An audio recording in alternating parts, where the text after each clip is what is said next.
Moi! Tervetuloa mun bassotunnille. Tämän videon aiheena on sähköbasson pikakurssi.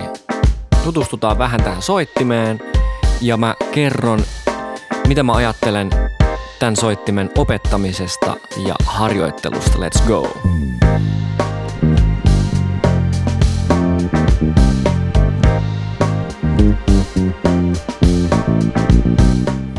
Mulla on tässä sylissäni nyt sähköbasso, joka on yksi monista erilaisista bassoinstrumenteista, joita on olemassa. Bassoa voi soittaa vaikka millä soittimilla. Basso on enemmänkin vaan musiikin osa, ja se ei ole niin riippuvainen siitä soittimesta, millä sitä soitetaan, mutta tänään meillä on tämä sähköbasso. Ja tämähän on kielisoitin, ja tämän toiminta perustuu siihen, että tässä on nämä 4 kieltä, joita soitetaan erilaisilla tekniikoilla, näppäillen, lyöden peukulla, vetäen, voi soittaa plektralla. Nämä kielet värähtelee sitten ylös alas näiden mikrofonien vieressä, ja ne mikrofonit muuntavat sen värähtelyn sähköiseksi signaaliksi, joka sitten vahvistetaan tavalla tai toisella. Siitä se ääni muodostuu, mutta se, että miten me saataisiin musiikkia ulos tästä kapistuksesta, niin siihen on olemassa semmoinen polku ja väylä, mitä mä voisin vähän esitellä seuraavaksi. Tähän näytön alakulmaan on esiintynyt tämmöinen hieno kuvaaja, jonka mä olen tehnyt liittyen bassonsoiton harjoitteluun ja mitä se mun mielestä sisältää. Täällä alareunassa voidaan nähdä tämmöinen nuoli, joka nyt tälleen hienosti menee 2 suuntaan. Täällä vasemmalla lukee tekniikka ja oikealla musiikki. Ja mun mielestä voidaan harjoitella asioita, jotka liittyy enemmän tekniikkaan ja sitten semmoisia asioita, jotka on enemmän musikaalisia. Se, että pelkästään me harjoitellaan meidän kehoa toimimaan tietyllä tavalla, niin se ei välttämättä ole niin musikaalista. Mutta toisaalta, jotta me saataisiin musiikkia ulos tästä soittimesta, niin meillä pitää olla tekniikkaa, eli meidän kehon täytyy pystyä käsittelemään tätä kapistusta jollain tavalla. Tänään tässä esimerkkitunnissa niin mä haluaisin käydä läpi jokaista osa-aluetta täältä pikkasen. Ja ihan ensimmäisenä täällä meillä on tämä tekniikkapuolen. Täällä ihan reunassa on oikea ja vasen käsi ja niiden käyttötavat. Ja sehän synnyttää meille sen äänen eli soundin. Sitten meillä on tämä otelauta. Ja täällä on näitä tämmöisiä viivoja eli nauhoja. Ja painelemalla eri puolelta tätä otelautaa niin soitetaan sitten erilaisia ääniä. Ja musiikkihan muodostuu äänistä, melodiat, bassolinjat, kaikki. Niin meidän pitää tuntea tämä otelauta jollain tavalla. Meidän täytyy tietää, missä eri asiat sijaitsee. Niin se on nyt sitten tästä yksi askel tänne oikealle päin. Siellä lukee vähän teoria, äänet, intervallit, asteikot, arpekkiot, harmonia.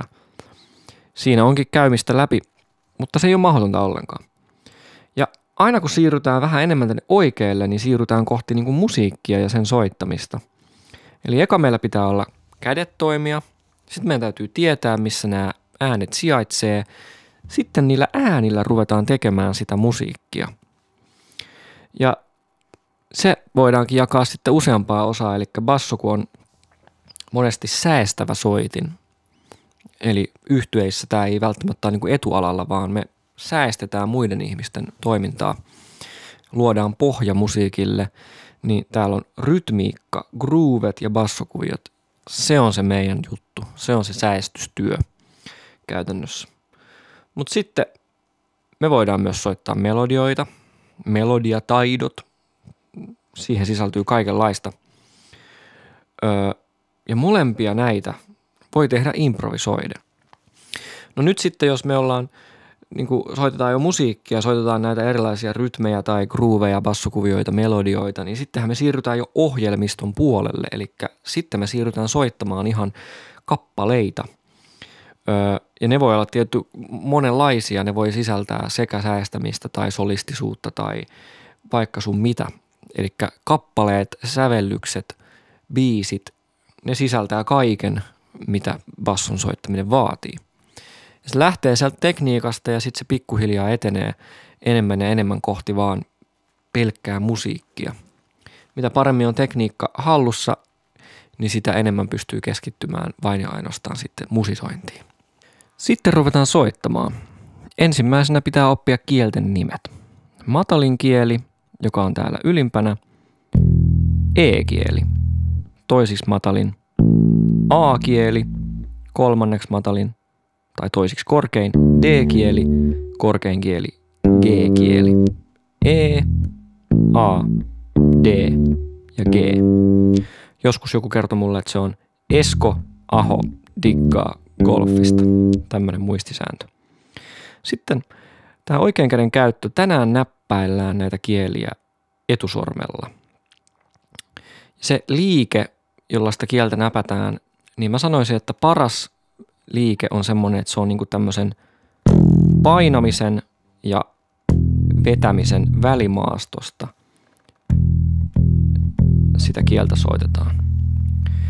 Ja silloin kun me näppäillään etusormella, niin meidän peukalo pitää ankkuroida jonnekin. Ja mä oon ankkuroinut sen nyt tänne tämän mikrofonin päälle silloin kun mä soitan E-kieltä. Sitten kun mä soitan A-kieltä, peukalo siirtyy E-kielen päälle.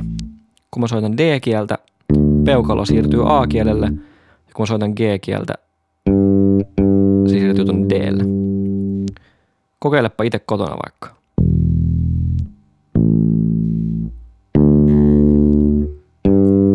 Noin. Kun soitetaan näitä vapaita kieliä, niin helposti saattaa käydä niin, että ne kielet jää vaan soimaan tolleen päällekkäin ja sitten tulee tämmönen kunnon sekasorto. Siihen tää vasen käsi auttaa. Jos mä soitan E-kieltä, niin mä yritän koskettaa mun vasemmalla kädellä kaikkia näitä korkeampia kieliä. Sitten kun mä siirryn A-kielelle, niin mä kosketan näitä ylempiä kieliä mun vasemmalla kädellä. Ja muistakaa, se peukalo on mennyt silloin tänne E-kielelle. Sitten D-kieltä kun mä soitan, niin mä tämän G-kielen mutetan tällä mun vasemmalla kädellä. Ja kun mä soitan G-kielen, niin mun oikea käsi koskettaa näitä kaikkia matalampia kieliä. Tällä lailla kaikkia kieliä koskettaa koko ajan jompikumpi meidän sormista, ja ne ei pääse silloin soimaan tälleen sekaisin päällekkäin.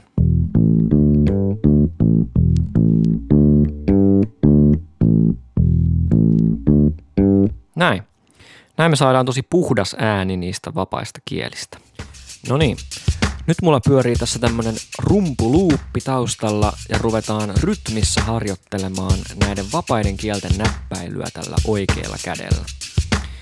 Tämmönen hyvin Another One Bites the Dust -henkinen bassolinja tähän alkuun.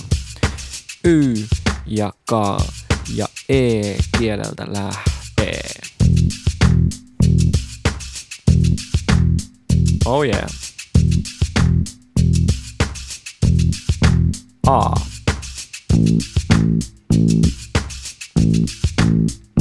Peukku aina liikkuu sille seuraavalle kielelle.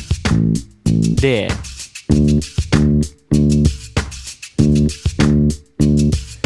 Vasen käsi siellä mutettaa aina näitä ylempiä kieliä.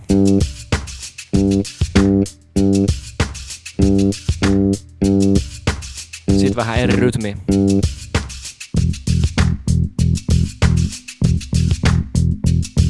Vähän haastetta. Nopeampi.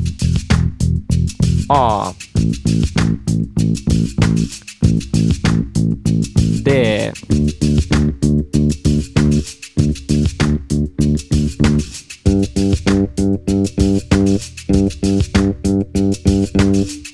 Sitä rataa.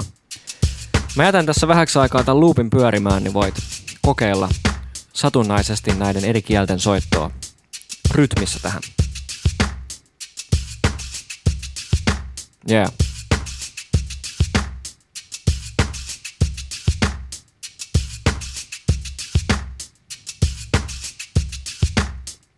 Alright. Sitten vasemman käden käyttö. Vasemman käden päätehtävä on painaa näitä kieliä otelautaa vasten, että me saadaan soitettua näitä eri ääniä otelaudalta. Tietenkin noiden vapaiden kielten hiljentämisen lisäksi se on sen päätehtävä. No, puhutaan painamisesta, mutta ei puhuta puristamisesta. Tällä kädellä ei tarvitse mitenkään puristaa tai tällä lailla tätä kaulaa tällä lailla ottaa kiinni, vaan enemmänkin se on vetävä liike. Yläselällä ja hauiksella, isoilla lihaksilla saadaan vedettyä tätä kättä taaksepäin ja se kaula niin kuin vaan tulee siihen tielle, jolloin me saadaan tämmöinen vetävä liike näihin kieliin. Tällä lailla se käsi ei väsy niin herkästi. Vaikka täältä G-kielen ekasta välistä niin voi kokeilla ihan etusormi vaan tuohon nauhan vasemmalle puolelle, ihan nauhan viereen vähän vasemmalle puolelle. Painaa siitä, niin saako ton äänen soitettua. Pelkästään vetämällä näin. Ei tarvitse peukaloa laittaa vielä yhtään minnekään. Noniin. Sitten siihen voi laittaa keskisormen viereen. Ja sitten nimetön ja pikkurilli tekee yhteistyötä ja soittaa tuolta ton kolmannen äänen. Tämmönen asento, jossa on 3 ääntä per tämmönen kädellinen, on tämmönen tosi hyvä perusasema ja asento, varsinkin kun soitetaan täältä matalalta. Sitä voi soittaa tällä lailla nauha per sormi, mutta silloin pitää venyttää aika paljon kättä ja se on vähän epämiellyttävää, ei tunnu kauhean kivalta. Tää 3 äänen asento on aivan mahtava. Huomaat, kun mä nyt soitan pelkästään vetämällä, mun peukalo on ihan vapaana täällä. Ja mä yritän pitää nämä mun nakit näiden nauhojen suuntaisesti suoraan ylöspäin. Näin mä saan kaikista eniten voimaa per sormi. Sitten mä voin laittaa tämän peukalon tänne taakse, ihan vähän tukemaan, ihan pikkasen tukemaan tätä asentoa. Ja siinä meillä on tämmönen oikein tukeva vasemman käden soittoasento. Okei, nyt hyvä tapa harjoitella tätä vasemman käden asentoa, jossa meillä on 3 ääntä per käsi, käden asento, niin soittaa tätä vanhaa Batman-tunnaria, jos muistuu mieleen. Voi etsiä netistä Neil Hefti Batman Theme. Otetaan täältä D-kielen ensimmäiset 3 nauhaa ja sitten lähtee Y, K, K, D.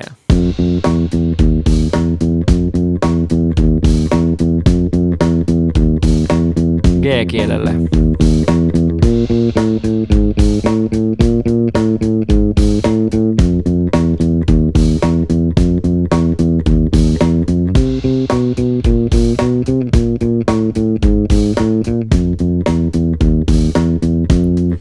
Tuolla lailla. Voi olla vaikea nämä asemanvaihdot tälleen aluksi, jos on ihan aloittelija, mutta siinä on ensimmäinen tämmönen pieni blues-sävellys jopa, mitä voi harjoitella tämän vasemman käden asennon kanssa. Jee! Nyt ollaan opeteltu oikean ja vasemman käden käyttöä ja ollaan aloitettu itse asiassa ääniinkin tutustuminen näiden vapaiden kielten kautta.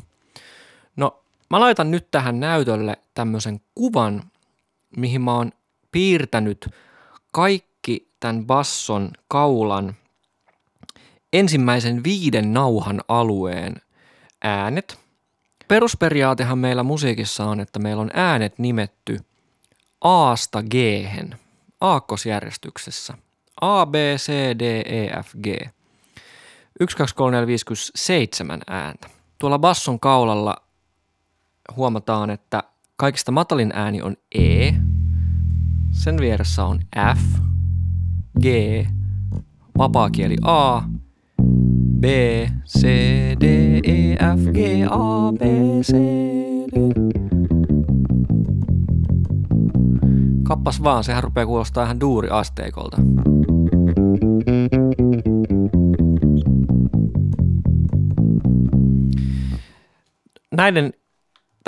Tämän kaulan alun ulkoa opettelun kautta lähtee liikkeelle hienosti tämän koko basson tuntemus ja on hyvä lähteä liikkeelle noista äänistä, joita ei ole alennettu tai ylennetty tuommoisilla alennus- tai ylennysmerkeillä. Eli ihan vaan A, B, C, D, E, F, G. Ja jos lähdetään E-kieleltä, niin sitten se menee se rimpsu E, F, G, A, B, C, D, E, F, you know. Aina G:n jälkeen hypätään takaisin sinne A:han ja niin ne menee ne äänet tässä basson kaulalla. Mutta nyt ei tarvitse kaikkea sitä oppia, vaan nyt voidaan soittaa tähän loppuun jo muutamia kappaleita. Mä oon valikoinut liudan kappaleita, joissa on kaikissa hyvin samankaltaisia rytmejä, joita soittaa. Ja kaikkien näiden kappaleiden bassoäänet löytyy tästä ensimmäisen 5 nauhan alueelta. Eli juuri niitä asioita, mitä ollaan katsottu tällä tunnilla tähän mennessä. Tähän alas tulee näkyviin nuottikuva, missä näkyy rytmit ja sointumerkit, joiden mukaan bassoäänetkin on soitettu, ja tarkempi transkriptio siitä bassolinjasta. Ja nämä on otettu suoraan levyiltä, eli nämä on yksi yhteen sillä lailla, miten levyille basistit on soittanut. Mä oon itse tehnyt tämmöiset taustanauhat tähän tekijänoikeussyistä, mutta voitte etsiä itse kotona levyversiot näistä biiseistä ja kuunnella, miten ne oikeasti menee. Mutta kiitos tästä tunnista, ja jos jäi nälkä, niin näihin juttuihin syvennytään mun yksityistunneilla. Opetan Helsingin Pasilassa, niin tervetuloa tunneille vaan, ja ei muuta kuin let's mennään.